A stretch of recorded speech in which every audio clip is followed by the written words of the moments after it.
사도행전 14장 8절에서 20절까지의 말씀을 가지고 죽도록 돌에 맞고도 제목으로 함께 말씀을 나누겠습니다. 바울과 바나바는 이 복음을 전하는 것을 위해 박해와 핍박받는 것을 두려워하지 않았습니다. 죽도록 돌을 맞고도 복음을 위해 나아갔기에 이 성령님께서 놀라운 일들을 이 바울과 바나바 눈앞에 보여주십니다. 바울과 바나바는 유대인들의 박해를 피해서 루스드라로 피하게 됩니다. 이곳에서 바울과 바나바는 나면서 한 번도 걸어본 적이 없는 한 사람을 만나게 됩니다. 사도행전 3장을 보면 이곳에도 나면서부터 걷지 못했던 성전 미문에 앉아 있었던 한 사람을 만났습니다. 그는 구걸하면서 일평생을 살아왔습니다. 그런데 오늘 14장에 만난 이 나면서부터 걷지 못하는 이 사람의 모습은 조금 다르게 기록이 되어 있습니다. 사도행전 14장은 그의 모습을 이렇게 기록했는데요. 그는 바울이 말하는 것을 귀 기울여 듣고 있었습니다. 바울이 그를 유심히 보다가 그에게 치유받을 만한 믿음이 있는 것을 보고 그는 바울의 설교에 귀를 기울여 듣고 있습니다. 바울은 자신의 설교를 열심히 듣는 그 사람을 바라보았습니다. 그 앉아있는 자와 바울의 눈이 마주쳤을 때 어떤 놀라운 역사와 은혜가 일어나게 됐는가? 바울은 그에게서 이 치유받을 만한 믿음이 있다라는 것을 봅니다. 이때 바울이 어떻게 행하는가? 큰 소리로 이렇게 외치는데요. 당신 발로 똑바로 서시오 라고 선언합니다. 바울이 외칠 때 어떤 일이 일어났는가? 사도행전 14장 10절은 이렇게 말씀하십니다. 함께 읽겠습니다. 큰 소리로 당신 발로 똑바로 일어서시오 라고 외쳤습니다. 그 말에 그 사람은 벌떡 일어나 걷기 시작했습니다. 아멘.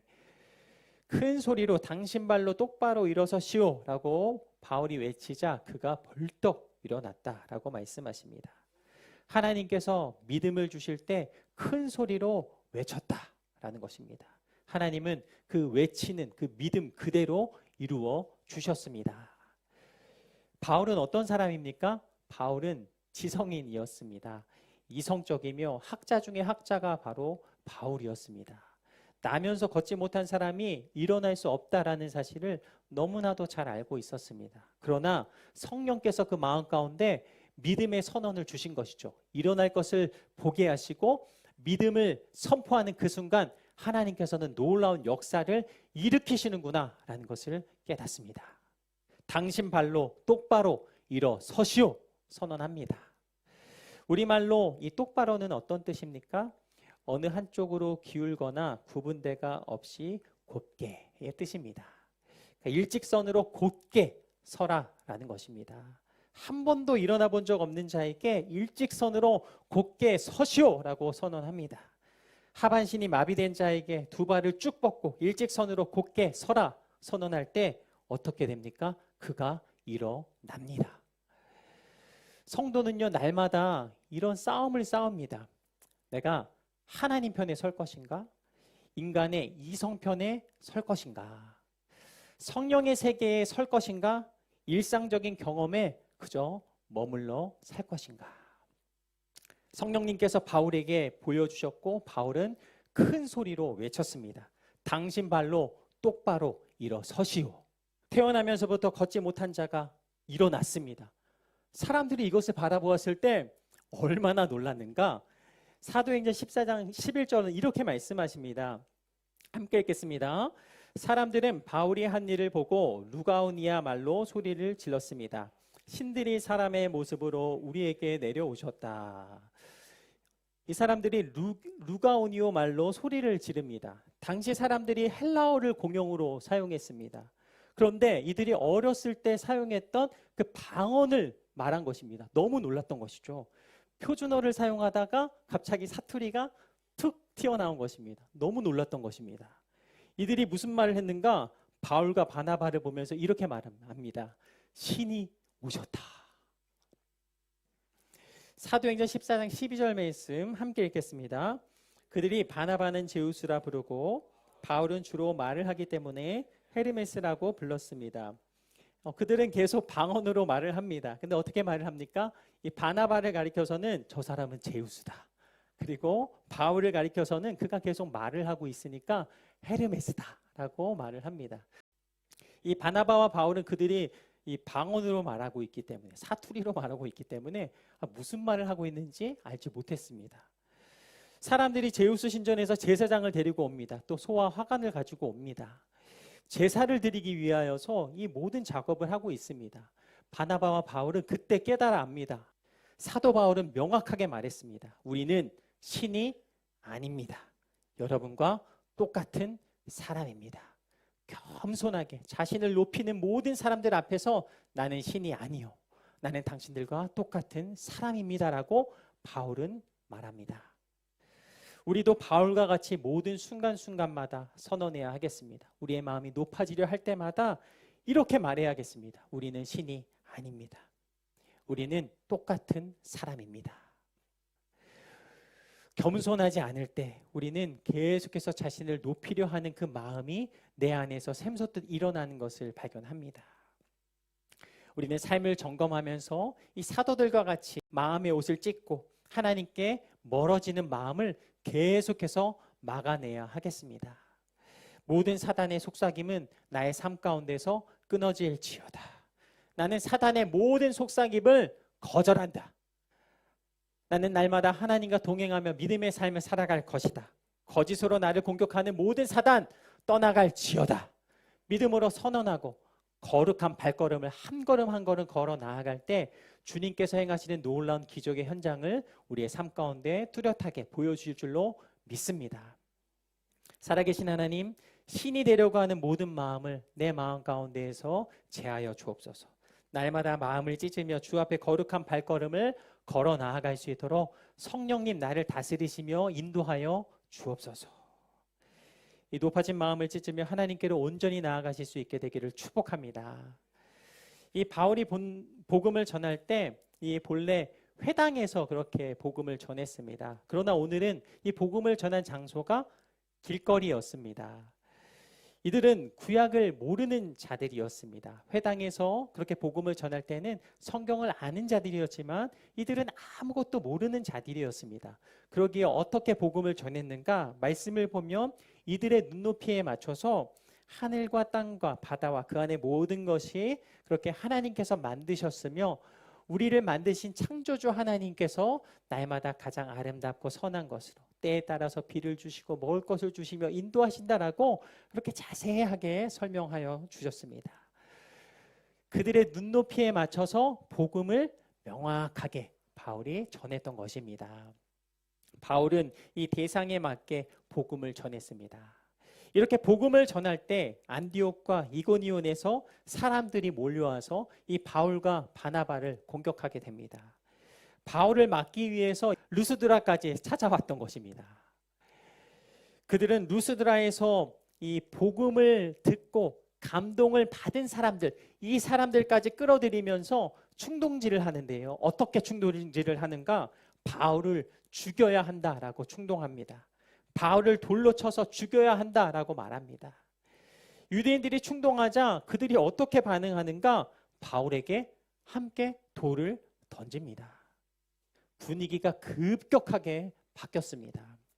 이 사단은요, 우리가 복음을 전할 때 복음을 듣지 못하도록 이렇게 공격하는 것입니다. 우리가 복음을 가지고 나아갈 때 사단은 우는 사자와 같이 달려들어서 그 복음을 온전히 바라보지 못하게 하고 믿지 못하게 하도록 이렇게 공격을 합니다. 그래서 함께 돌을 던지도록 그렇게 사단은 우리를 공격해 오는 것입니다. 사도행전 14장 19절 말씀 어떻게 말씀하시는가 함께 읽겠습니다. 그때 안디옥과 이고디온에서 유대 사람들이 몰려와 사람들의 선동에 자기들 편으로 끌어들여 바울에게 돌을 던지게 했습니다. 그리고 바울이 죽은 줄 알고 그를 도시 밖으로 끌어냈습니다. 당시 바울이 얼마나 많은 돌을 맞았는가. 이 루스드라의 사건을 고린도후서는 기록을 했는데요. 어떻게 기록했는가?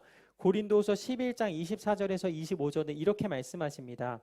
유대 사람들에게 40에 하나 감한매를 5번이나 맞았고 3번 채찍으로 맞았고 1번 돌로 맞았고 3번이나 파선을 당했고 밤낮 꼬박 하루를 바다에서 헤맨 적도 있습니다. 한 번 돌로 맞았다. 이 부분이 바로 오늘 본문의 루스드라의 사건입니다. 이 한 개의 돌이 아니라 한 번 돌을 맞았다라고 말을 합니다.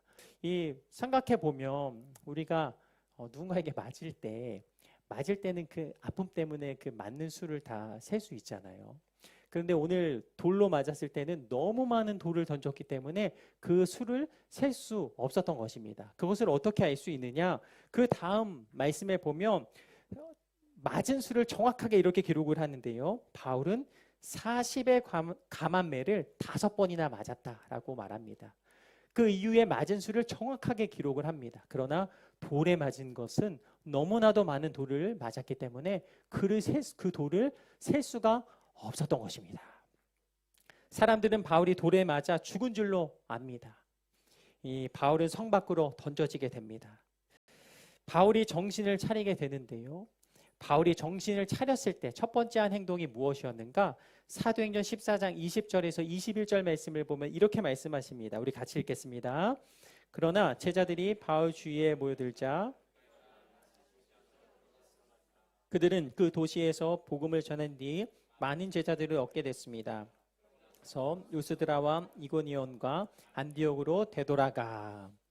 베드로는 죽도록 돌에 맞았습니다. 그러나 복음을 전하기 위하여서 다시 성으로 들어갔다라고 말씀하십니다. 이 많은 고통 가운데 다시 성에 들어갔을 때 하나님께서 바울에게 어떤 은혜를 예비해 주셨는가? 많은 제자가 생겨났다라고 말씀하십니다. 다시 한번 이 복음을 전하기 위해 그곳 가운데 향하였을 때 하나님께서는 그곳에서 놀라운 새 일을 행하시는구나라는 것을 말씀을 통해 깨닫습니다. 다시 성으로 돌아갈 때 많은 제자가 생겼다라고 말씀하십니다.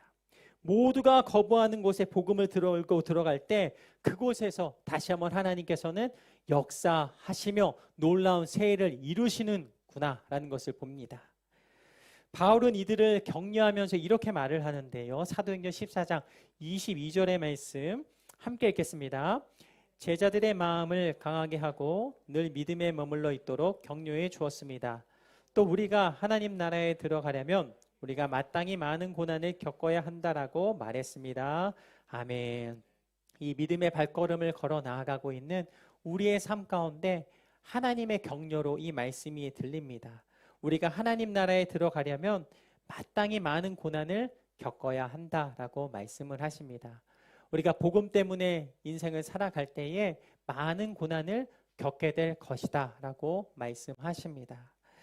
많은 고난을 겪을 때 우리는 그 고난을 당연하게 여길 수 있어야 하겠습니다.